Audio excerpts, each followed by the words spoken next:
Good afternoon, ladies and gentlemen. Welcome to the September 11th, 2007 meeting of the Glendale Housing Authority, being called order at 2:35 p.m. We have a roll call. Authority members Draymond. Here. Mincy. Yes. Najarian. Here. Grazian. Here. Quintero. Here. Yusefian. Here. Chairman Weaver. Here. May we have your report? The agenda for the September 11, 2007 regular meeting of the Glendale Housing Authority was posted on Thursday, September 6, 2007 on the bulletin board outside City Hall. Thank you. What is next? Approval of minutes. So moved. Second. The minutes will stand approved as submitted. Next, please. Next is oral communication. Discussion is limited to items not part of this agenda. Each speaker is allowed 5 minutes. Members of the Housing Authority may question or respond to a speaker, but there will be no debate or decision. The matter may be referred to staff through the Executive Director for investigation and a report. Have one card. Herbert Milano.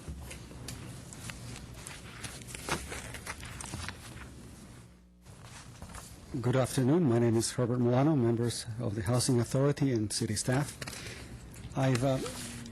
In years past, I've attended several meetings of the Community Development Block Grant, and I specifically remember one of the first meetings that they conducted. I can't remember if it was last year or the year before.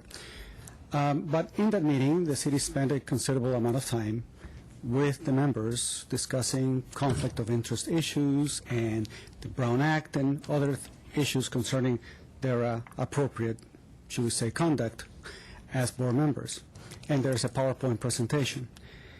And I was wondering if in the future, now that you have cut this now to 5 members, that they be given a total overview of the social issues of the city, so that the public can also take a look as to the basis upon which decisions will be made. I figured if we are careful enough to ensure that they know all the legal ramifications concerning their decisions and their involvement, that they should also get a complete overview concerning poverty and youth at risk and the deficiencies that the city in the past has indicated in reports that they've compiled from funds from the state of California. I think that if we give that type of information and overview to new members, that they'll have a basis of comparison or the metrics from which they will in turn make decisions later on as they review the different projects and nonprofits that may benefit from CDBG. So that is my suggestion. An alternative suggestion that I have, or maybe in addition to this one, is that they meet regularly every month, just like many of the other commissions. I think that the number of problems and challenges, the social problems of the city, are so significant that they merit to have regular monthly or maybe even bi-monthly meetings, so that at least someone is giving the public a true social state of the city on an ongoing basis. Thank you. No more cards or communications closed. Next, please. Next is authority member staff comments. Mr. Mincy. I'm going to make, first of all, I have a question regarding what Mr. Milano just said, and then I have a statement or another announcement. How many of those new members are brand new that were appointed by you? My appointment was on, I think, 10, 11 years. Is there anyone that's new?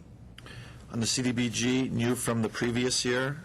Well, that he was talking about an overall picture, Right, so that they know what's happening in Glendale, which is really a good idea if they're new members. I don't know if My appointment served one term already this last cycle, but he was new. That was his first year, so he's completed the first year of a 3-year term, I think. it is important to be well versed in the city's. And I think they are briefed That's that why way. I was, yeah. I think they're briefed by staff. Mr. Mayor. Yes. Sorry, Mr. Chair. No, just me.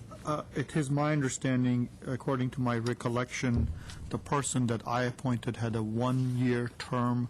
Could that come back to us?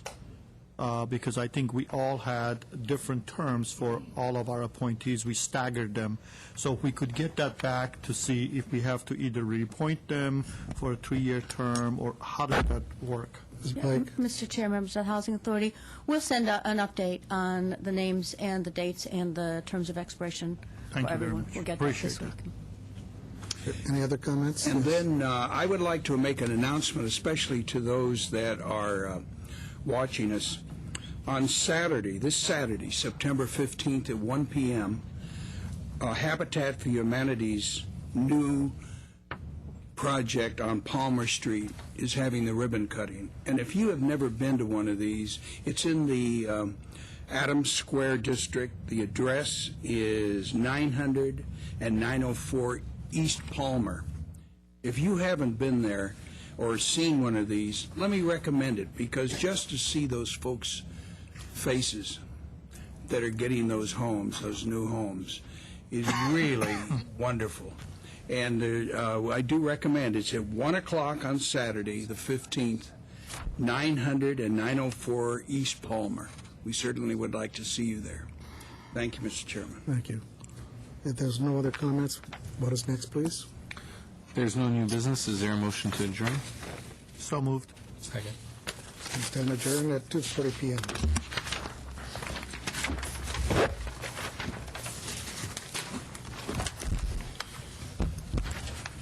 Good afternoon, ladies and gentlemen. Welcome to the Glendale Redevelopment Agency meeting of September 11th, 2007. May we have a roll call for the agency, please?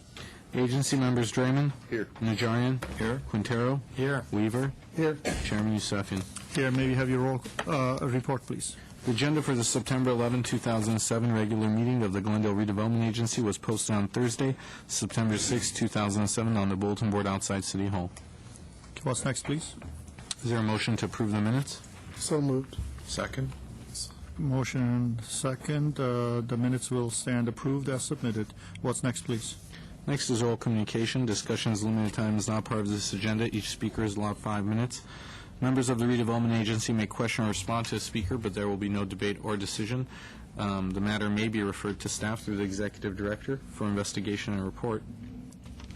I have one card. Mr. Milano. Herbert Milano. Good afternoon. My name is Herbert Milano, members of the Redevelopment Agency and city staff. I'm interested in maybe having some clarification with regard to certain documents that are produced by the City of Glendale, especially with regard to projects on the redevelopment area. I happen to have with me the draft environmental impact report for the Verdugo Gardens project.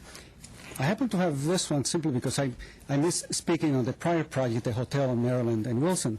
So this is the next one that's coming up and for which there is information pending or decisions pending with regard to this document. I'm going to refer to page 4.1, section 4.1, page 5. It says the following. The downtown specific plan was also designed to implement the vision, goals, and policies of the greater downtown specific plan. I think they meant the greater downtown strategic plan, adopted by the City of Glendale in November 1996. All right, so these documents refer back to this, should we say, master document. Okay, and in order to highlight what I want to talk about parks, I have here the recreational planning areas of the City of Glendale that I'd like to hand to our City Council, because I want to refer to the deficiency of parks in this area. Here. And as I send it to you, I want to basically refer to the information on the Greater Downtown Strategic Plan. It says the following, that on Recreational Planning Area 6, which is an area, should we say, north of Broadway and east of Brand, the ratio of residents to park area, a ratio per 1,000 residents, is 5.56. In Recreational Planning Area 7, which is south of Broadway and west of Brand, it's 0.35 of an acre per 1,000 people. In Recreational Planning Area 8, which is way down by Maple Park and so forth, we have 1/5, 0.2 of an acre per 1,000 people. On Recreational Planning Area 9, which is sort of like the Mariposa District, is 0.38 acres per 1,000 residents. And on Recreational Planning Area 10 is, well, I don't know if this is a mistake. It says 0.03 acres per 1,000 residents. I look at this thing, it's like I'm astonished. All right. So and so whenever a justification is made with regard to the need for parks and open space, the number that is given is 1.4 acres for the city as a whole, right?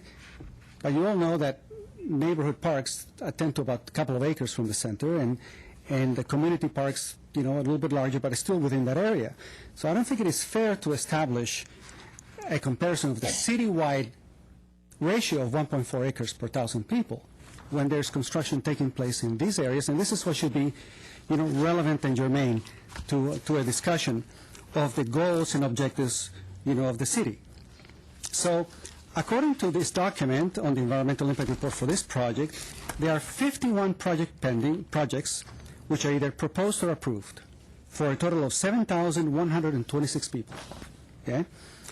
And so if we have a goal, from either 1 to 6 acres, what's the amazing deficiency then? Because these projects are taking place in these recreational planning areas. So it means that every day that goes by, every year, we are basically increasing the shortage, right? The deficiency becomes larger. There's another part of this document that refers to the Southern California Associations of Government that they expect our population increase to be around 900 persons per year. And so when this project is, the rationale for this project says that because it's less than 900 persons for this project, then we should be, should simply go ahead. But yet, if we were to add all of the other projects, we have over 7,000 people. At what point is a project considered part of the cumulative effects that the city has? Is it with this project? Is it with the next project? Is it with the previous project? And also, according to this document, it says that the city looks at past performance. Okay, so I just want a clarification as to how you can reconcile it, because I can reconcile those words with what has taken place. Thank you. Could somebody deal with the issue of the cumulative impact? I mean, the first part was just basically statements, but there was one question. The question was, this is less than 900. I don't know if that's an accurate statement, because I do not have that EIR, by the way. I guess he's the only one who has it. Council has not received that particular EIR yet. So I want to know, how do you deal with that aspect of it? Sure, Mr. Chair, members of the agency. Every project EIR is required to analyze the impacts of the project on a project basis, so I don't have that EIR in front of me at the moment either to verify whether it's in fact 900 new residents. But whatever that number is, that number has to be evaluated to determine whether or not that is a significant impact on population and housing, as well as cumulatively, as Mr. Milano pointed out. It has to be looked at within the context of the additional projects that have been proposed and are not speculative. They're reasonably foreseeable development. And the measure there is whether or not the project's contribution is considered to be cumulatively considerable. And that is that if it doesn't have a project impact, typically it's not counted as a considerable contribution to cumulative impacts as well. And the SCAG numbers are one of the benchmarks which are used to evaluate population housing impact. And the question is whether or not it exceeds those projections. So I don't have that EIR in front of me to speak to whether or not, in fact, that particular project exceeds or has a significant impact cumulatively on population housing. I seem to recall that it doesn't. Mr. Milano perhaps can point that out. Mrs. Starbird. Well, Mr. Chair, this is the second project where we've heard reference to SCAG's projections. We need to keep in mind that SCAG's projections are over 20 years, and they're an average. That's and correct. obviously, communities don't grow on an average with an equal number every year. They have high years and low years, and market drives development. Lots of factors come into play, and I think SCAG recognizes that communities don't grow on a precise number every year based on their projections. So you have to take these numbers for what they are, which is from SCAG, they're projections. They're only that. And the RENA numbers are just estimates based on population projections, but communities don't grow based on projections. They grow based on market factors and other dynamics that come into play. So any one year you might be more, you might be less. That's true. The SCAG numbers as well incorporate updates that are provided from the cities And so their numbers track along with the population figures that we are required to report out. And so those numbers and projections are adjusting constantly.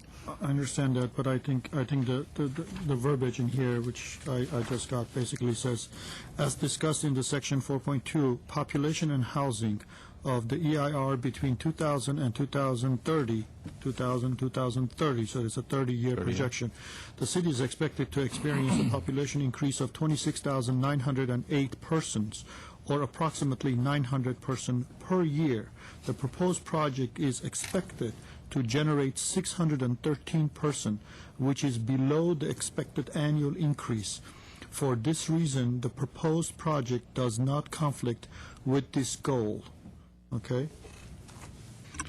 And that is a draft EIR. We'll make sure that you all have a copy of that EIR. It's currently in circulation as a draft. I think one of the issues that Mr. Milano was raising is last week we approved a 200-unit project.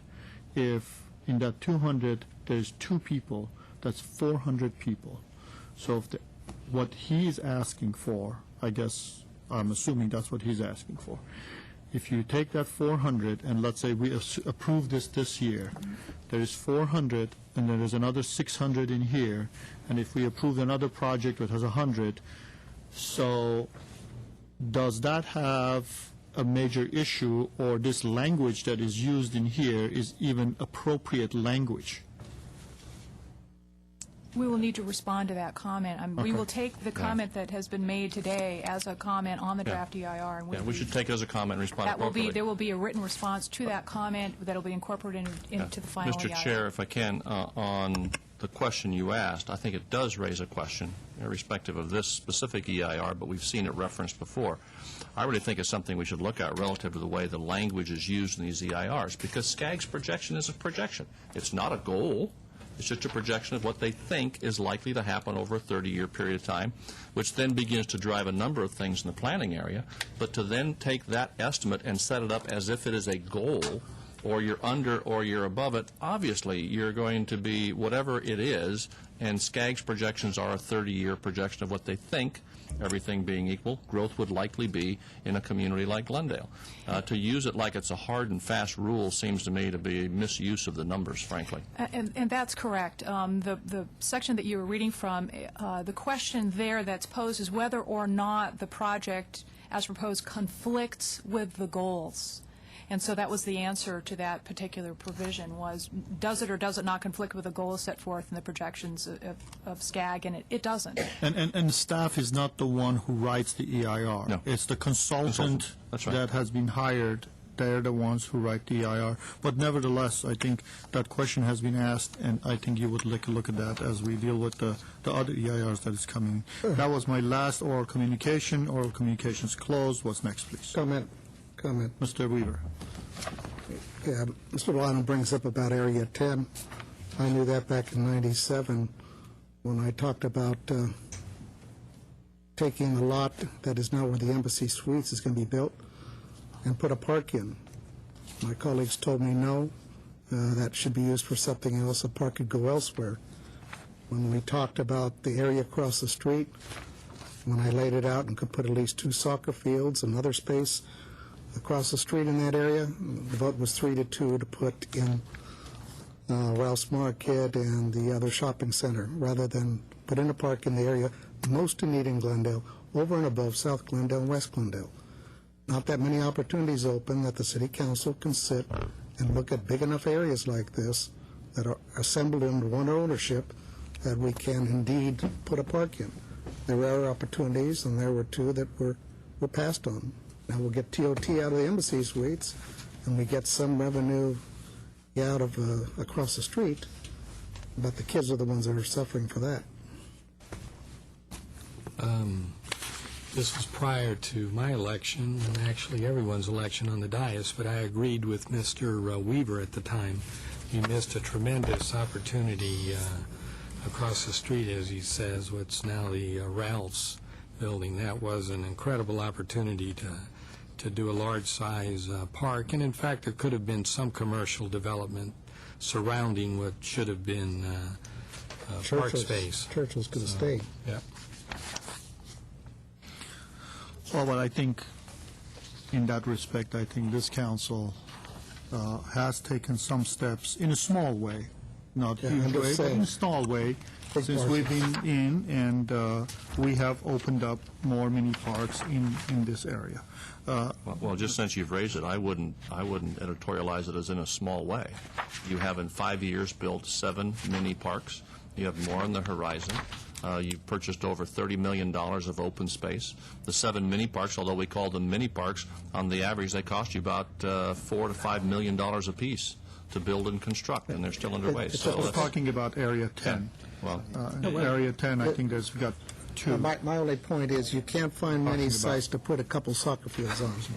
That kind of area is And it rare. doesn't, we will continue to try that, and and if I can, your CIP currently contains a soccer field over on Columbus School, which is one of the very park-deficient areas that, as we know, will cost about $3.5 million just for the public improvements, not including land value. by the way, Mr. Milano, I do have this. Thank you. All right, what's next, please?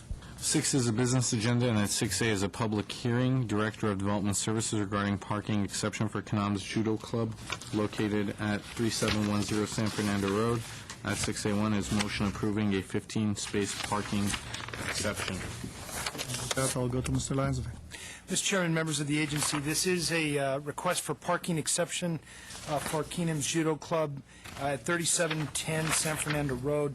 That's just near the intersection of San Fernando Road and Brand Boulevard. The site previously was occupied as a daycare facility. It was a legally occupied site. They had a zoning use certificate. Our code would require, with the change of use, an additional 15 spaces for the judo club. We do have an exception in our code. It's important to note the tenant here that's requesting the exception rented 2,100 square feet. There is a provision in our code that allows a change of use without increasing the parking if it's 2,000 square feet or less. So this use is just over requiring the parking exception. The tenant signed the lease in September of '06, occupied the site in November of 2006, without knowing that he needed to get a zoning use certificate. When he was made aware of that, he tried to do the right thing, came in, which triggered an evaluation of the parking. Since the time that he's been operating in November, staff is not aware of any complaints. There is a lot of drop-off and pickup, so there isn't the need for a lot of parking. There is a commercial area all around, some on-street parking. The tenant has arranged to use the Harley-Davidson parking lot across the street. Their operation starts about 6:30. Harley-Davidson on the weekdays closes at 6, so that's a good use. Staff is recommending that you approve this. I do have, you have been provided a replacement or a revised motion. It just adds the condition that makes if you approve the parking exception, applicable to this use. So if this use should go away, the new tenant would have to come back and look at parking situation again. And if it needed an exception, the redevelopment agency would be able to consider that, given the conditions at that time. Mr. The letter we have in here, Exhibit 2, indicates that he has 2 sites for parking. Has that changed? I Talks about the MB medical bill. I saw that they had 2. I believe one, Jackie can answer for you, but I know it was Harley-Davidson. Well, I knew, but Had the agreement. this said 2. Hi, they did work on an agreement with another site at 3712. When I checked into that, it didn't seem to be conforming, the parking, and so I didn't want to include that. My question is, this is almost in an area that we have the Luna Playhouse. And has anybody talked to them about on days that they have plays, will this create any problems? I don't know that we've specifically talked to them. The plays take place after 6 o'clock. But for the period of time since November, so for the last 10 months, we're not aware of any conflict. And they have been operating for 10 months? Yes. As a Since judo November club? since November of 2006. I have two cards. Barry Allen. Mr. Chair, I might recommend you open the public hearing. Public hearing is open. That's why I'm calling you. Thank you, Mr. Chair. It's open. The agency and the public. I'm Barry Allen with Vanguardians. I have no objection to judo clubs. The area that I object to is the fact that we have more and more variances in CUPs. We have cut the staff at neighborhood services, so we don't have any code enforcement people that work weekends and other times when this could be a problem. It seems to me that this club has worked out arrangements with some of the other neighbors, but the problem really stems from if we agree to a CUP here or a variance here, and Mr. Najarian has talked so much about what the children need. Well, in 5 or 6 years, when the children get older and they start living over there and they realize, as we get more multiple use in that area, that there's no parking, and we haven't taken that into consideration. That means that we aren't looking at this as we should. It's just a rubber stamp for another variance. And I think that every time we grant a variance, we have to look at how it's going to be enforced and who the enforcement people are. As from looking at budget documents, I think Neighborhood Services has lost 5 enforcement people over the last 5 years. And that does go to the quality of life and to the problems that we suffer in the city. And this would only exacerbate that. I was at a graduation for Impact Personal Safety, and they have a similar situation. They have, in West Hollywood, they have made an arrangement with a neighboring store so that they could park their excess parking. There were, I think, 15 people in the class. There were 4 instructors, or 5, and each of those 15 people for graduation brought 8 to 10 other people. It may only be once every 2 or 3 months that they do that, but it does make a serious impact. And I have no idea what the needs will be here. And I think the comment about the Luna Playhouse is certainly very valid, and that must be considered. Thank you. I'm Barry Allen. Thank you. Okay, there are 2 people who have filled in 1 card, so I just want to know if First one. just the first one, Argish Beglarian, your name? Hello, ladies and gentlemen. Argish Beglarian. Okay. And I'm a cousin of Aram Rugasyan, the head instructor of Kinam Judo Club, writing this letter to ask you to look into our proposal to continue our hard work for the community and youth generation for City of Glendale. He's been in judo coach for the last 15 years, and he's continuing his hard work training successful athletes. He's proud member of United States Judo Federation and United States Wrestling Federation.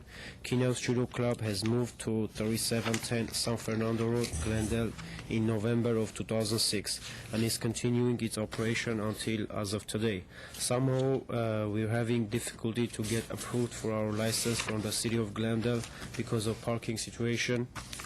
Our club's operating hours are Monday to Friday from 6:30 p.m. to 9:30 p.m. Club square footage is 2,100 square foot, and we are required to have 15 parking spaces. We can provide 17 parking spaces, which we are allowed to use from our neighbors, whose operating hours are until 5:30 p.m. Monday through Friday. We have proper documentation from the business owners, which we are including copies with this letter that we are allowed to use their parking spaces. The facilities are following MB Medical Billing and the Harley-Davidson shop, and plus the 99% of the customers are children, and they're dropping, parents are dropping, so there is no need of parking spaces. 99% of the time, parents are dropping and picking up. So if we're looking this... Do you have any conflicts between your establishment and the Luna Playhouse when they have events? There's no issues? No problems. Okay. And are you the principal and the judo club? I'm cousin of I'm kind of translator, but I'm cousin of Aram Rugassian, the So owner. Aram is the one who owns the He property? owns the Okay, owner. he He's is the the head one. coach. So, okay, he owns it, and he is also the instructor. Exactly. Okay, does Aram needs to speak, or you just did his work for him? I did his work. Okay, thank you. Question. Mr. Weaver. Okay, there's conflict here. They say they have permission for MB, and you're saying no? MB.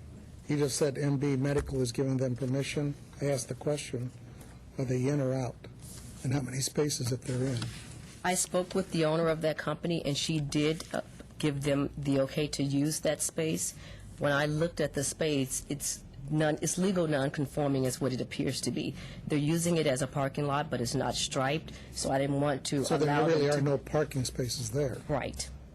I mean, they're there, but they're not legal spaces. So he can't count it, but he can still use it. Correct. Okay. We don't see, we don't know. Some questions? Mr. Questions? You could sit down. Unless you want to well, it's for the owner. Okay. It's for Mr. Aram. Aram, would you come up? Who are most of your classes geared toward? Kids that have dropped off. Excuse me, sir. Can you say? To whom are most of the classes geared? Age-wise, I guess. Right? Age-wise? Children, adults, seniors? Children. Do the parents, what do the parents do when they drop the kids off, generally? Sometimes, not usually, sometimes they come, they want to watch their kids, but 99% they're just dropping off. It's 1 hour or 2 hours, whatever, and then after that they come and pick up.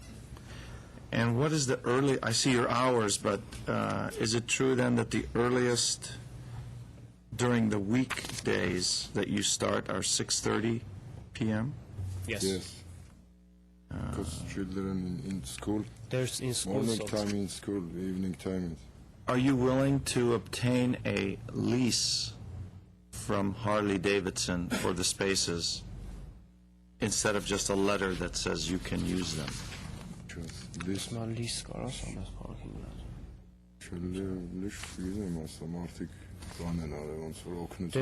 They're just their neighbors, so they're just letting him to use the parking spaces because their operating hours are they're finished at 5:30 p.m. and his business starts at 6:30, so that there is no need for them to use the parking spaces, so they're just letting him to use it.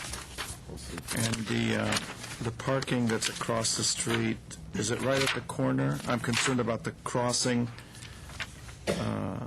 crossing of San Fernando. It is mid-block. You would have to go down to Brand and San Fernando Road. And then cut across. Are most of the children from the neighborhood? Yes. Some children, they're driving bicycle. Okay, I don't have any other questions. Did you have a studio in another location before you came here?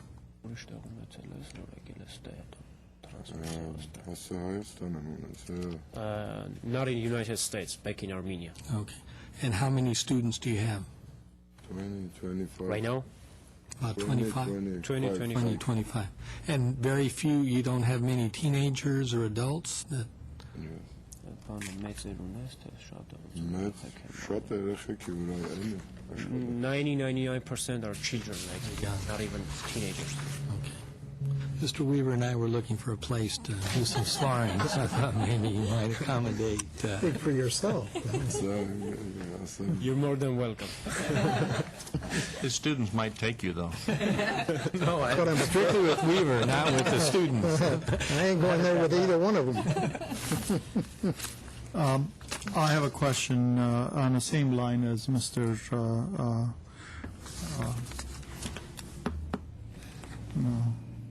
There's only Jarian, I forgot his name. I'm getting old. Mr. Jarian asked is that you have a letter from Harley Davidson today. Harley Davidson is there today. We don't know how long they're going to be there. I mean, if they decide to relocate, we don't know whether or not the next property owner will be willing to sign something for you as a, they just want to be nice to you. My question is, in the past, we used to require that the property that you're leasing the space from had to do some kind of a covenant. Now, we have moved away from that, but we would like to have some sort of documentation to ensure that at least you have a certain amount of time that you could use that parking spaces. My worry is you get this letter, the guy says, fine, you park your vehicles there, and then tomorrow he decides he doesn't want you to use there. Where do you park your vehicles? Okay, here's the question. A couple of businesses located to the most central and San Fernando. There's a Bank of America. We don't have a letter, but we talked to them. We asked them same question, that if we need, can we use some of your parking spaces? You talked to Zare? I don't know, some of the managers. Okay, that owns the old Bank names. America building. No, I didn't talk myself, sir, Okay. but the club members, they talk. So we don't have a letter or anything right now, So official, Roll is but they're ready to do that. So in case if the Harley Davidson decided to move or not continue the lease agreement or something, so they decided to have a couple of spaces. Okay. So it Mr. shouldn't be Draymond. any problem. This is really a question for our legal beagles. If is Harley Davidson, first of all, do we know, do they own the property? Or Yes, are they own all of their property. So if they issue a lease to this business to use the parking after a certain hour, and then they do relocate, or if they just decide they don't want to continue, aren't they pretty much in the same boat anyway, with a lease or without a lease? Mr. Chair, members of the agency, Member Draymond, they are. The findings for this motion do not depend on the availability of the Harley-Davidson parking. It analyzed the use and its impacts, meaning that it is after commercial hours, and looking at the use being a drop-off, pickup operation, pedestrian, destination, and off of the peak commercial hours, the availability of on-site parking, the relatively small site, low number of users. Those were the facts that were taken into consideration, rather than a dependency in these findings upon the availability of Harley-Davidson or MB Billing or any other potential site where they could park off of the street. So what you're saying is, even if that Harley-Davidson didn't exist, you would still recommend to approve their 15 space? That is staff's recommendation, correct. But the fact that there is availability is something that certainly... Right, but it's not part of your findings in here. It is not part of the findings based on the facts that staff analyzed. Mr. Starbird. Mr. Chair, but without having it be a formal lease, you could, as a condition, obligate the owners of the judo club to continue to have access to the Harley-Davidson facility. So if for some reason Mr. Shoku decided to no longer let that be available to them, and if a problem resulted, then you'd have a basis to revoke the variance unless they found other suitable means to address their parking. You wouldn't necessarily need to have it be a lease, but you could essentially flop it and say, well, you're obligated to have some means. Mr. Shoku at Harley-Davidson meets that currently. If it becomes a problem and you get complaints, and maybe that's because Mr. Shoku has withdrawn his offer and they can't find suitable parking, you would have a basis to have a revocation hearing and say, well, we're sorry, but without parking, you're going to have to essentially go find a different place to run your business. So you could shift the burden in a different way if the parking condition concerns you. So you could condition Harley-Davidson's availability or other suitable parking of that nature on their continued use of this site with the variance. Correct, Okay. Julian? That's absolutely correct. And would that need to be, that needs to be a part of this condition? Yes, in On fact, this- I'm drafting it right now in the event that you're Okay. interested in imposing such a Okay. condition. And that's my concern mostly, is in case something happens, and it's not of their doing, they may have some people who use the facility, they come in and they decide to do some crazy things, and they vandalize Mr. Shoku's parking space or whatever. So he just says, you know what, I just don't want to deal with this. You can't go there. I know that property real well. That property on that corner has absolutely no parking at all. I had a friend who actually had a business on that property as a art studio, and basically could not get any customers because there wasn't enough parking. Now, his type of business works real well because it's just a drop-off and leave, but once in a while, parents want to come and check out the kids, see how good they're doing, and so on and so forth. So there need to be some kind of a place for them to park. So that's my concern, is I'll be fine with that type of a condition, at least. Plus, can I say something? Plus, at this time, 6:30 p.m., on Brand Boulevard, there are street parking lots, parking spaces, and every businesses are closed, and it's all the parking spaces are free. But there are other projects that are opening over there that it does give me some concern, and I just want to make sure no reflection on your business. You're doing fine. I'm not saying I'm not voting for this. I'm going to vote for this, but I like to have a little bit of a thing there, so later on I don't set a bad precedent for others. That's mine. Mr. Draymond. I'm not interested in requiring them to have a lease for a number of reasons, but I think the most obvious is what was just pointed out. But I would support the motion amended in this way for a slightly different reason, not because of other projects and so on, but because I hope your business is going to be very successful, and I hope you're going to grow. And when you grow, you may have a greater percentage of adults or other people that are going to need to park. So with the idea that Mr. Quintero and Mr. Weaver are going to become your next students, they're not going to be dropped off, so they're going to need to park too much somewhere. into this. So, Where'd you start? Park them in two different places. So, Durian.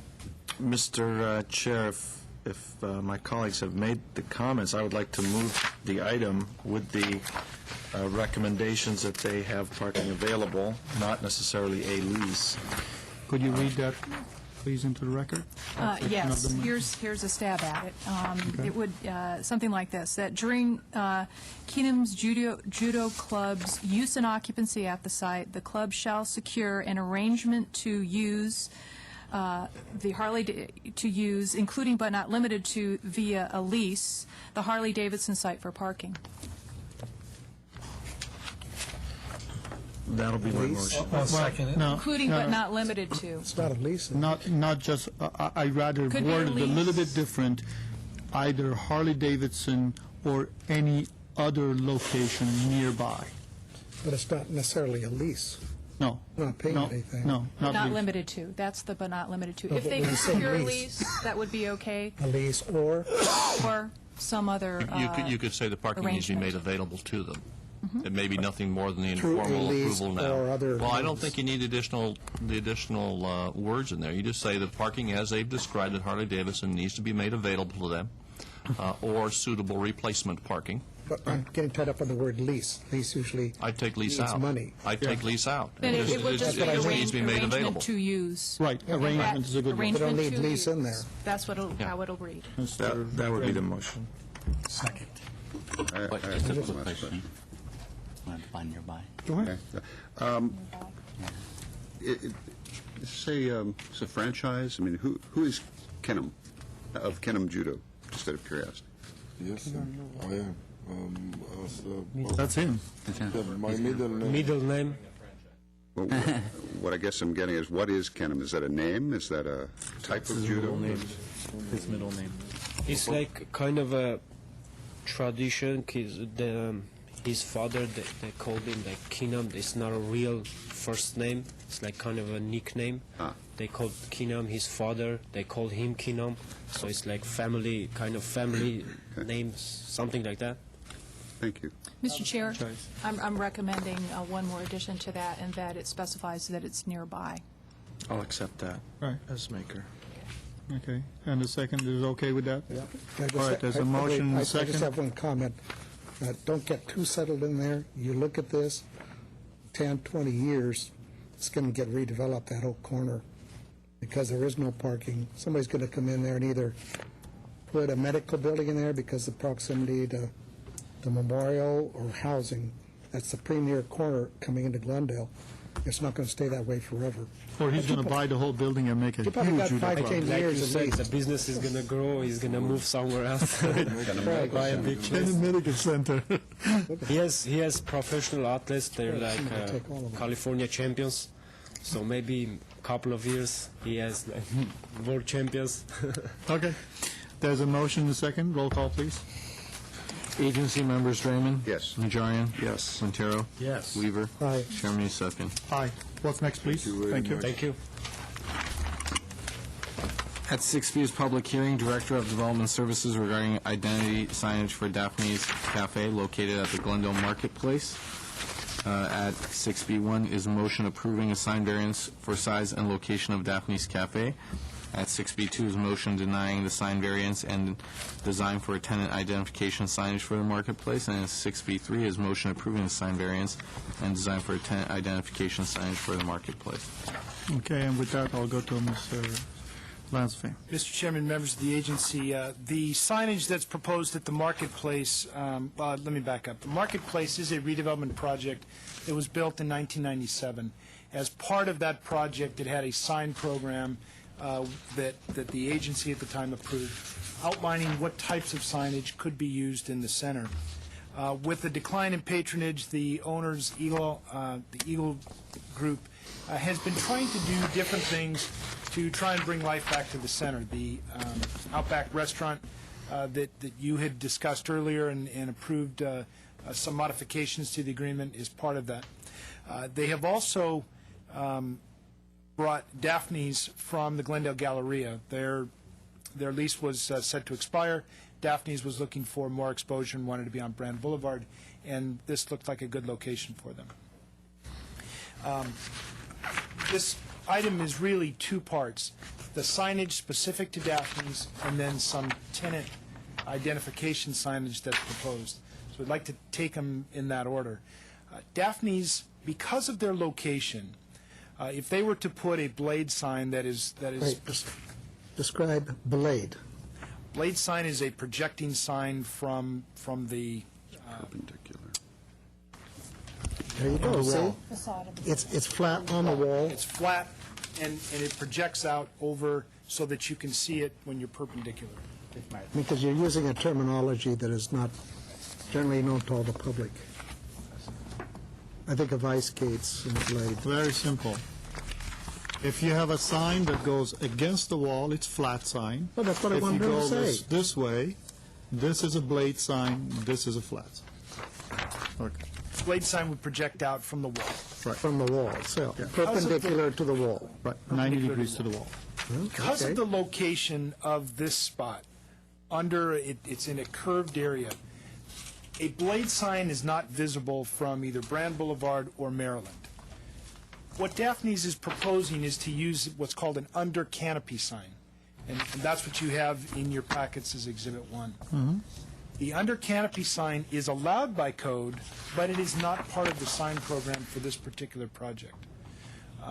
The staff from Development Services and the principal urban designer both visited the site and looked at the proposed sign for Daphne's, the under canopy, and thought that it is appropriate. The code prescribes a specific size of under canopy. This sign is bigger than that, almost twice the size, but it is there for visibility. We think that this type of signage would be appropriate for that location to get visibility from Brand and from Maryland to allow the exposure that the restaurant is looking for. So if all the other stores in there wish to do the same thing, they will go through this same process. There's only two stores, Just the two on that Daphne's side? and Baja Fresh, that really fall into this unique space where the blade sign is ineffective. So in the curve area, so Right. it's The likely others Baja don't. might be in here too. They may be. Let me ask you a question. On this page, which we are showing the Daphne sign, it says Greek Cafe, and it looks like it's in front of the palm tree. I'm assuming that is not correct, right? It would actually be on the wall behind the pond. Okay, so it's more of this one. Yes. So he will have under canopy sign that will hang down, and he will also have the one that will be attached to the wall. That's right. Okay. And currently, there is an existing boiling point sign to be removed, and so that sign is going to be removed. It's going to be replaced by this Daphne sign in its place. So the only additional sign in here for Daphne's is the under canopy sign. In lieu of that boiling point blade sign that you see, Right. the other one. Right. So the blade sign, instead of coming out of the wall, this one just dropping down from That the is top. correct. Okay. All right. So that's which motion is that? If you want to approve that, that's motion 1. Is that B1? That, I believe, is B1. I'll move it. So that's Wait, is the B1. public hearing? No, I'm just trying to understand the process. So that's B1. Mr. Chair, Okay. if I could note, however, in your packet, it is stamped as 6B3, but for purposes of the agenda itself, it is correctly identified as B1, the first one to be Right. considered. Right. Okay. Now, we got Daphne's straightened out. Next item. The next is a request, again, in an effort to provide more visibility to the other tenants in the center for what we'll call tenant identification signs. They are, we've got a rendering here for you, an Exhibit A. What they propose to do is place can signs, if you will, along the bridge. They are they're nice quality, but still, we believe that this sign is more appropriate for a suburban, auto-oriented center as opposed to an urban pedestrian center. When we had talked to the applicant, the principal urban designer had conveyed some ideas, some alternatives through development services staff back to the sign consultant and the applicant. They considered those, but chose to bring this design forward. Again, staff would not recommend this type of signage, rather some other signage. You've been given some images. Ellen Loomis is here. Not necessarily these signs. These images tell you the concept that staff would recommend. Individual letters placed directly onto the building or the bridge itself, lit either goose lighting, some backlighting. There's also the idea of a, for lack of a better term, monument sign that could be nicely done and placed further out, closer to Brand Boulevard. Has staff provided us those signs, those designs? You should have gotten a packet of images earlier today. I don't have that. I'm now lost Yeah. again. Okay. This is on my desk, but I'm lost again. I mean, I can see a monument type, We've got them here that we can project. Thank you. but these seem to be, they're not blades, they're not, what are they? The flat Those are just wall signs. wall signs. They all appear to be wall signs, and they could not be seen from Brand either, so where are some alternatives to, I think if I can, that's the nature of the sign. For example, if you took that, as opposed to a box sign or a can sign, where you insert individual plastic fronts on a metal can that's in illuminated interior, that you instead place individual letters or individual signs directly on the wall. how's it different from that then? That's These a are all ca- different fonts. That's a can sign. You have plastic fronts that go on a metal can with usually fluorescent tubes in the back of it, as opposed to having individual signs mounted on the So wall. the only difference between this and what staff's talking about is take it out of the metal can and Yes. still put them in the same And location? it's a matter of quality and look. It's all about aesthetics and quality and look. This generally viewed as frankly, a cheaper, lesser quality than doing individual signs per I'm business. just saying I have nothing to look at other than the written script. And I'm having trouble visualizing. And if you want me to turn this down and vote for something else, show me an example. Mr. Clerk, if you could lower the screen and turn on the projector. Yeah, if you got anything. Artie, you could lower the screen and put down the projector.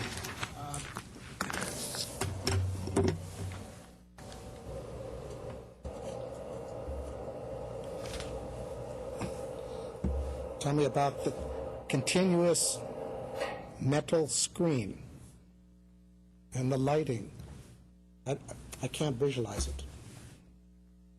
Actually, we've got, not in your packet there, the consultant has offered some other images. You can see it on the monitor before it comes up on the screen. And That's occupying an entire store Mr. frontage. Loomis can help me with So this. you're going to reduce the font on that? Could we switch the lights around? I mean, darken the front and lighten the back. This is the way it's set for that screen. Okay. All right, so now it's hotter. This is one idea. Again, individual letters attached to a screen that you see here. This, although different letters and different look, but picture that where it says Dogma, that is the bridge, having individual letters attached in Maybe it's coming clear to me now. You take this and you shrink it down in font size to where 810 can get on that same space, but done this way. Something along those lines. Or what we also... So now I understand. If you can do it on a small one. Something like this is another idea that could be used, something more of a monument. But, I mean, I'm looking at that much space. I don't know how many have to go there. Mr. Weaver, what we're suggesting is perhaps not do it on the bridge, but do something like this as a monument that you could have individual letters on a background. Okay, that's what I was wondering. In terms of a monument, though, that's a pretty tight space in that courtyard already. So a monument, to me, is going to take up even more space. It's kind of congested as it is. Oh, it would have to go in front of the courtyard, right? It's not going to be in the courtyard. Have to go in front, closer to Brand Boulevard so that it would be visible. And that section of Brand Boulevard, it actually has a very, it pops out, doesn't it? There's a bench there. It would take up whatever space, that area of the monument from the plaza. But there is some space there. These are ideas, though, and that's why what we would suggest is to go back and trying to design something along those lines. So, may I ask then, you're not asking us per se to deny it today, but to direct you to go back and look at alternatives, and perhaps you'll be back with the same thing again. Well, no, I think the staff is requesting you deny this concept, that you deny this proposal. They've applied for it. We've asked them to go back and look at something better quality, and they said, no, we want to do this. Well, we think there's other ways to address this that'll be of more quality Well, why than can't what we they're see suggesting. some examples of how it would look on this size? Well, I'm having trouble. Mr. Weaver, for example, maybe the sign shouldn't go on that bridge. I mean, you're trying to put, how many? 6 know or how many 9 are in there. different signs in a relatively small area that, frankly, if you stand back and look at the plaza, it's rather congested with signs now. I know. They protrude from all sorts of different directions. There just needs to be a better way from a design standpoint to solve this problem than putting up another can sign in a center that was designed to be a higher quality center, not a typical, strip mall with can signs on it. Can then staff assure me that there are, and it will be done, and you'll bring back some that we'll find attractive? Well, let me suggest it isn't just our responsibility. You've also got a sign company and designers that, frankly, we think should put a little more effort into this. I know, and if we deny it, that's what we're telling them to do. Absolutely. If you deny it, you'd say, come back with a better design, and we'll work with them to try and accomplish something. One comment. I mean, before you go there, just look at, Dave, if you look at that Zeeks, look at that with the dog and that. I mean, staff is talking, instead of having a flat thing, if you put that in here. If you put 6 or so on that size thing, you want to pretty actually congested. see how that is going to play on that site. If you had to put 10 or 12 on there, how are you going to put it on there? Right. You're really shrinking it. Mr. Chairman, our point is then maybe they shouldn't go there. Maybe they need to try and solve this problem in a different way, in a more innovative way that maintains the All quality. I need to know is the assurances that there are other ways that can do it. And we won't come back a month or two later and say, we couldn't find any other thing, you have to buy this or else. Mr. Chairman, if I may, one thing that I should tell you, in our search, Mr. Loomis has looked. He can't find a center that has done this tenant kind of identification in this type of way. So we're going to be the first one to get it the right way. Which way? the way that we are suggesting it to be done. Okay. That it just is, that's not, they have gone more to this type of look with a monument sign. Oh, so they have gone more to this. More to this as opposed to having multi-tenants Yeah, for lunch, Mr. on a bridge or a sidewalk. Mr. Loomis can talk more to that if you have questions on it. Lemonade. Mr. Loomis, do I need to open up the hearings too? For Yes. Mr. Loomis to speak? Yes. Okay, I'll open the hearing. Staff comment. Mr. Loomis. Just to clarify on Mr. Lansfame's comments, it is very uncommon, if not unprecedented, to see multi-tenant signs of this variety on a pedestrian-oriented shopping center in an urban environment. And It's what very you're ta- common in Okay, suburban explain shopping to me centers. what you're talking about, what they're proposing? What they're proposing is very So uncommon you're in talking similar about centers. what they're proposing is very uncommon. Exactly. Okay. Strip malls and things like that, it is. Yeah, in suburban auto-oriented centers, it's very common, but in urban-oriented centers, not so. Okay. Okay, and what is common in this type of environment, in this type of quality project? What you would typically see is what's there today in the marketplace, which is each individual tenant has their own sign or signs, more than one. It's also not uncommon to see the informational kiosk or directional pylon located near the pedestrian entrance to the center. So something similar to the pylon we see in that image, or maybe the ones, for lack of a better term, the image you would have seen on the old TV show MASH, where they had all the arrows pointing to different, the different cities where the characters are from. Some variation of that, but obviously a higher quality than what you would see on the 4077. Mr. Quintero, then Mr. Draymond. Well, while I do agree with Mr. Loomis, well, first of all, the Daphne sign for me is fine. I think that business, that location absolutely needs that sign. In terms of this, I mean, I agree with Mr. Loomis that perhaps there is another better and more sophisticated way.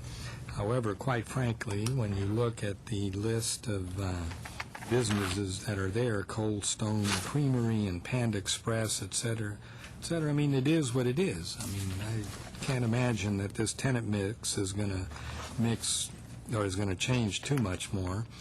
So I feel somewhat comfortable with this. I think it'll be easier to read up there. From the very beginning, I never liked the layout of this courtyard, this entrance to the marketplace. It's always congested with people, and I'm not sure that a monument sign would necessarily work. I think from across the street on Brand or just even walking by it, and this isn't the end of the world. Maybe they can try to spiff up the individual signs a little bit, but that bridge, to me, I think that's a logical place to put it. Well, whatever. Mr. Draymond.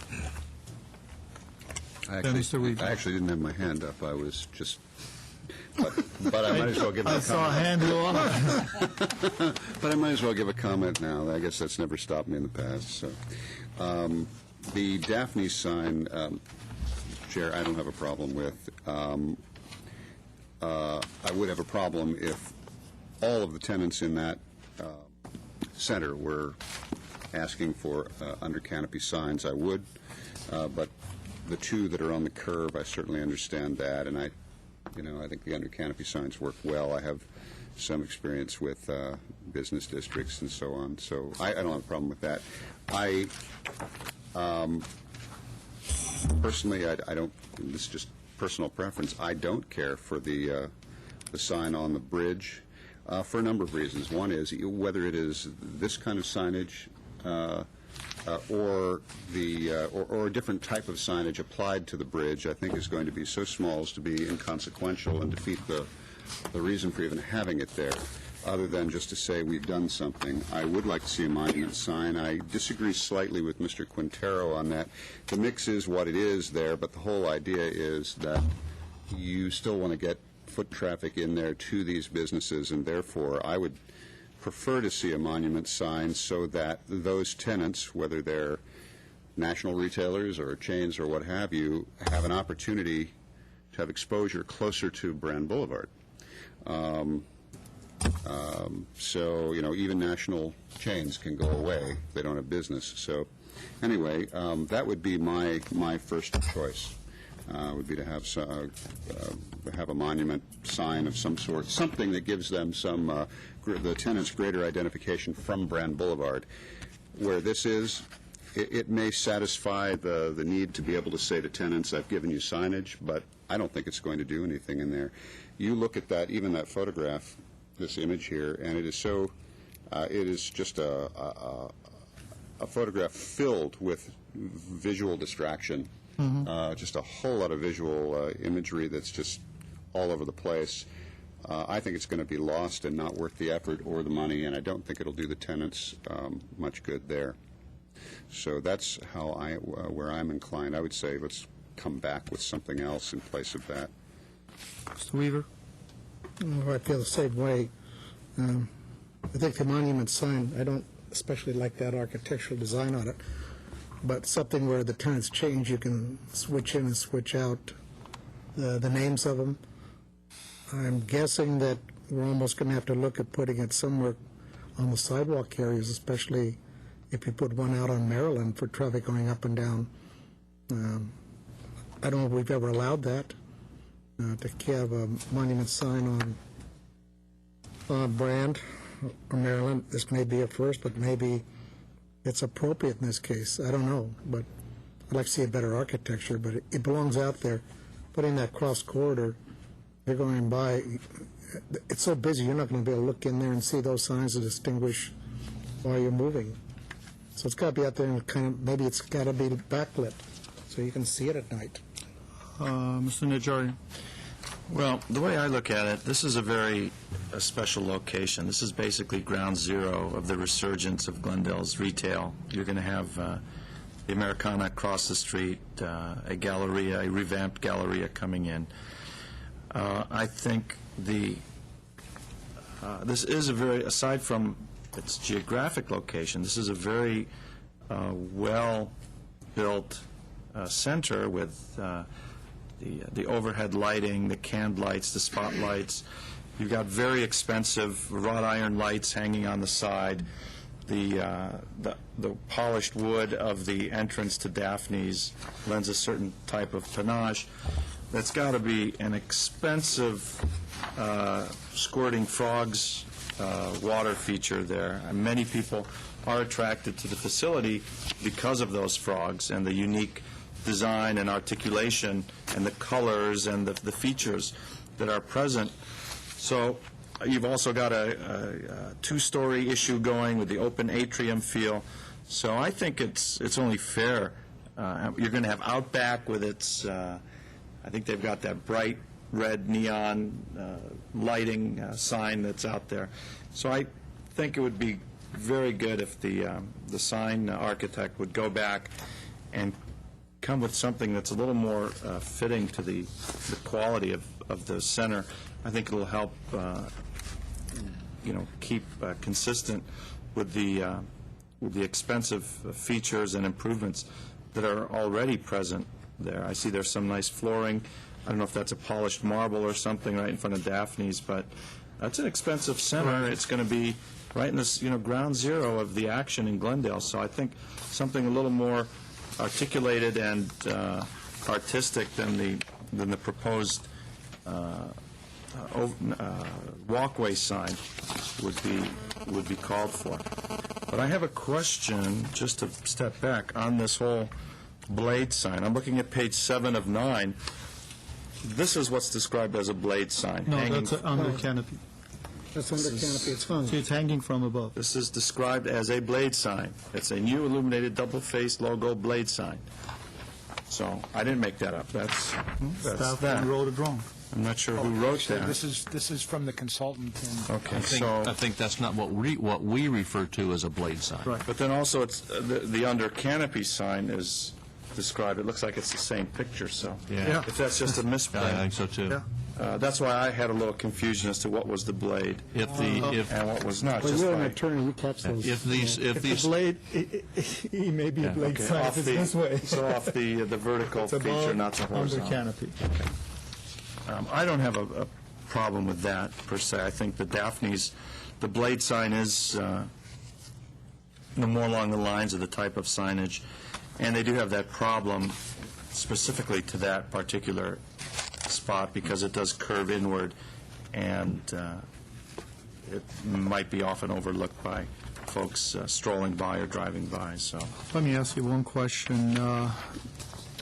In this design, the Glendale Marketplace Paseo, is that a new introduction, or it's already there? That, I believe, is already there. That's already there. So the signs are going underneath what's already existing sign down there. Okay. Let me ask, any other question for the staff? Just one. If you're going to look at a monument-type sign, try to pick up the earth colors that are in the marketplace itself, so it looks like it's not foreign to the rest of the short block. Mark Frank? put a frog on. After we beat him up, now he'll speak. Good afternoon. I'm Mark Frank, and I'm the designer that designed the sign. And when I started with the process, in meeting with Daphne's and trying to handle their needs, and then the owner, Scott Silver from Eagle Group, I read through the sign program that was developed in 1997. And they have the word accepted sign techniques on page 16. Dimensional, metal, plastic, glass, or other materials with a permanent appearance. Then they also have on page 17 push-through acrylic inserts. And then on the very last page, flexibility. Accommodate imaginative, unique, and otherwise tasteful signage. So I looked at a lot of different things, and I wanted to try to incorporate from the main design, you all have the drawing with this top section. That comes above the Mann Theater. The Glendale Marketplace has a sign which I have scaled that down to fit on that walkway. So that's the same open neon with the push-through Marketplace Paseo.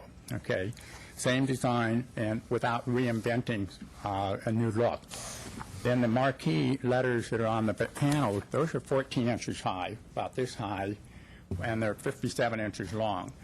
All these pictures are great for storefronts. You know, you can't get neon tubing or LEDs inside something that's that big. We're talking letters that are averaging 3 or 4 inches.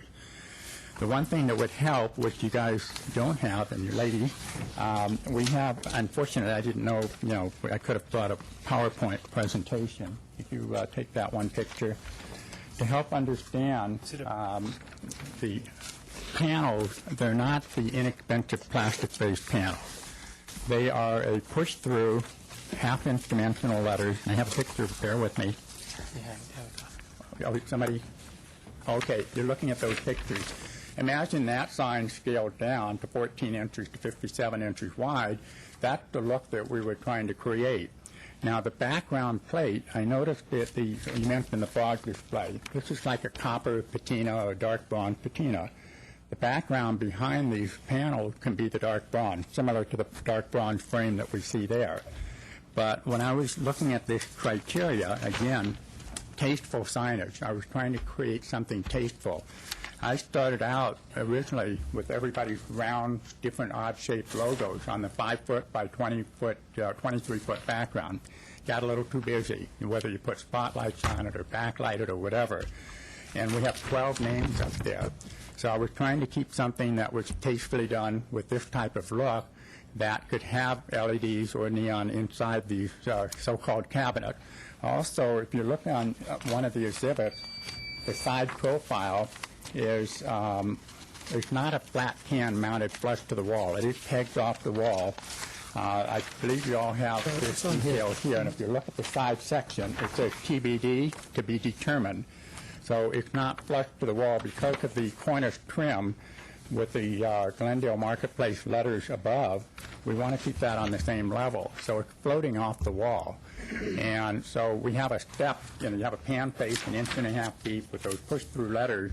The background could be that dark bronze patina color, But again, I was trying to be a tasteful sign with the graphics that's already there from the Glendale Marketplace sign. So, and like the other gentleman said, this is uncommon, but this is also an uncommon shopping center. You're looking at Target, Best Buy, and, major tenants. These are 12 smaller tenants. They've had turnovers. It's a lot less expensive to replace one of these 14-inch panels than having a lot of holes on a perforated background. Somebody moves out, then you've got a whole section that has to be redone, and it gets very costly. So we're trying to be cost-effective, and every time I've been there, I've noticed that everybody has these little portable signs out there. Every given time I've been there, maybe we could eliminate that by hand that around. I circled that. And because people just feel that they're not finding their stores in there. So we'd like to help clean that up by having the sign on the bridge. Now, one of the comments that we had working with Jackie, it's been great to work with, one of the trade-offs, if we could get rid of the what we call a wayfinding sign. There is a freestanding pole sign that identifies the upstairs tenant, the movie theater, Lennon's and Things, Bennigan, and it even says upstairs tenant.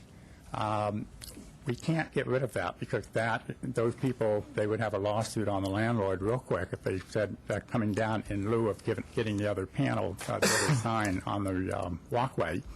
So one thing is a wayfinding for 4 tenants. And then another suggestion, a photograph that was given to me, was what I call a wayfinding sign that would work at the zoo, work at amusement parks, which says, pandas and polar bears and all the different directions. These are established businesses, and we can't get something on a panel that high, like a street sign, identifying Starbucks and Panda and all those different people. It would get too confusing to have what I call a wayfinding sign that works good in public places like a zoo. Okay. And but in any case, I think I'm going a little too far. Yeah, your time has expired. I just want you to finish your thought process. I'm finished, and I'd like to Mr. answer Starbird, any and questions. then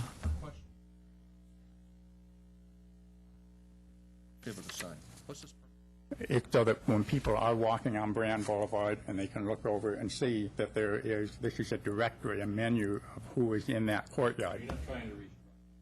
No, not at all. This is just strictly for the.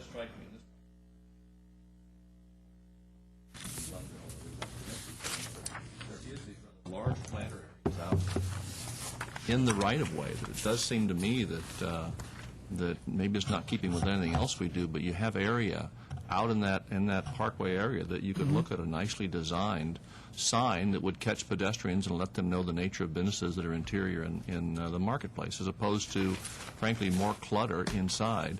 As John pointed out, when you stand back and look at all the signage that's in the center, you get such a clutter of signage that's going on. And now you take the bridge and you fill it full of 12 different signs for different businesses. And maybe there's a need to look at what could happen out in that planter that I suspect we'd have these signs on the bridge and we'll still have individual merchants wanting to put their little signs, their teepee signs out on the sidewalk, that maybe it's time to look at how you might sign something out on the sidewalk, nicely done with a monument sign that could provide some pedestrian information on what's happening back in the center. John. Can I borrow those back for just a second, please? I have a couple of questions for you. This photograph on the bottom where you see the bridge in the background, how far is it roughly from that bridge to the edge of the sidewalk there before you enter the courtyard? Do we know? We're looking at, when I had done a little survey up there from up above, we were talking about 60 feet, about 80 feet in from the sidewalk. Just so my colleagues know, those frames on the wall up there are 11 by 14 frames. They're 11 inches wide and 14 inches tall. These are the individual spaces that he's describing on this gang board are 14 inches tall, like these, and it's about, so 5 of those together, one row is about the size you're looking at for one 80 feet away. That would be a good judge. 80 feet away. And you can read. And that is about what? Mr. Engineer, Mr. Contractor? 80 feet away, what do you mean? How far is it to that last board, would you say, from the dais? Oh, from here? Yeah. Probably about 25 feet. Okay, so you're looking at roughly 4 times as far Now, So anyway, excuse me just a sec. The other thing I notice here is that there's a reason, actually, Mr. Starbird sort of landed on it. There's a reason that the tenants right now are want to put these signs out on the sidewalk. It's because even though they're national retailers with a national recognition like Baja Fresh and who else is out here? Starbucks, et cetera, they're still putting signs out here, and the reason is because they're not getting foot traffic, they're not getting business, and they themselves are telling you by putting these signs, I don't even know if these are legal, but by putting these out here, that, actually, let me rephrase that, I know they aren't, but at any rate, but they're telling you themselves that what they're actually after is something out on Brand Boulevard to let the foot traffic know that they are back there. That's why I'm more inclined to suggest something other than some kind of monument signage out in the front. And for me, it's not so much a matter of I mean, I'm not trying to handcuff you in any way. I'm about as lenient as a council person could be with regard to businesses trying to develop the way they see fit. But it seems to me it's pretty obvious that's what they're saying to you right here. We need foot traffic out on the street. I mean, in my experience, it's a mom and pop that wants that freestanding sign out there on the sidewalk. When you see, large national chains doing it, you know that they're asking for some kind of monument signage out on the boulevard there. I have one comment to make to you. I was part of the group that wrote that sign ordinance, so I know it like the back of my hand. I worked on it for, I think, 6 years to get that sign ordinance and believe me, it was a tough thing to do, because in the old days, we had an ordinance that was basically saying, you can't have this, you can't have this, you can't have this, you can't have this, but never told you what is it you can do. So this is a little bit more permissive sign ordinance that it used to be before, which was more prohibitive sign ordinance. Nevertheless, the parts that you have picked from the ordinance, there are parts from, this is an encompassing ordinance, so it does allow those type of signs in some areas that really worth it. This is an area that you have to go through a sign program. And the sign program areas, generally, you bring in the sign you want, and the zoning administrator and agency looks at it, and if they feel it is fitting that area, then they approve it. Just because it says you can have that doesn't mean you automatically get it. It's because of the sign program. Now, I want you to take a look at that particular sign right there. Mm-hmm. I want you to also imagine what is around the LAX. You've seen those big cylinders that change color all the time. You can have a sign that could also be a very nice element. You could have a sign like that, a little bit taller, so you could actually put the names on, and you could have it slowly change color. So it will be an architectural feature. It will be something that is really nice. It attracts people's attention to it. It's not animated because it's not changing, but nevertheless, it does give you what you want because the names will be there, and you could always change the letters that are around it. I think what my concern is with this particular design is the first time I saw this, it kind of brought me back to all the little projects that's on the corner of the street, and there's like 5 or 6 little mini markets there. This project is not that. This is a very high-end, good project. It's going to be across from Americana, and Americana actually, we have some designs. Remember those nice cylindrical signs that is going to be in Americana? I haven't seen them. Okay, well, that's the kiosks, and that's something that you could take a look at and see maybe that is the answer, and that's what they need to do in Americana. They're going to create those kiosks. It's going to be circular, and so those are the type of things that we would like to see, at least I would like to see, instead of no matter you could take a box sign and you could squeeze it in, you could pull it out, you could do all kinds of stuff. A box sign is a box sign. It doesn't matter whether the frame around it is patina or it's gold. So that's, I think, the direction I would like to see. And I do agree with Mr. Draymond. I think the issue in here is for the people who are getting to the site to know where to go. And I think if it's closer to the street, it's easier, more visible, rather than further out there and you can't see it. So that would be that direction that I would leave you with. And I would strongly suggest you talk to staff and see if you can get the drawings from the town center so he has some idea what those kiosks look like. It's nothing new. France, all over Europe, all over England. So we're not creating anything that just came out of the box today. It's out there. But look at those. But this feature, as I suggest, you don't have to take it. But when originally they put it around the airport, I go, what a stupid thing that is. But as I go to airport more and more and I see the colors change, it has become a monument almost to an extent. So that may be something that you may want to look at. Let me go to the next speaker, which is Albert Epkarian. If I could just get some feedback. There was a design that we didn't turn in, but it wasn't cost effective. But I'd like to get some comments and see if that was, keeping the architectural integrity of the building. And if I could add one thing, we talk about readership. For every 1 inch, this is from Caltech in Pasadena, 1 inch of letter you can read 50 feet away. So say a 4-inch letter, you can read that 200 feet away. So, and most of them with national registered trademark brand don't really read it. You recognize the symbol. So if something's that big, 80 feet away, they will be able to read it, regardless of what design we end up with. But 1 inch, 50 feet away, that's standard. Mr. Serpent, I guess the thing is, are you trying to reach the pedestrian or the driver? Pedestrian. Then you're forgetting the driver in this? Fine, but I would think you were trying to reach the driver coming up and down Brand. Oh, look, there's that. That's not. But if it's inside, you're never going to see it.